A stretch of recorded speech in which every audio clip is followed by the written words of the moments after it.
Ես Աննայից դες պատերազմի դաշտում Թուրքից չվախեցա, որ գտնվում էի ուրեմն դժողքի դարպասում շրջափակման մեջ առաջնագծում ինքով որ իրանից վախենամ այստեղ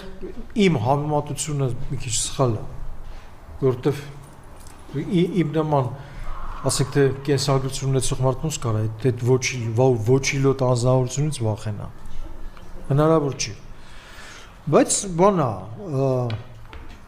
իրականում իրանից վախենալ պետք է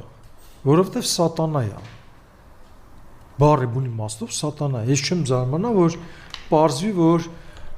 ուրեմն հատուկ sense ինչ որ գնդիկներով ինչ որ sense ձեռքի ինչ որ շարժումներով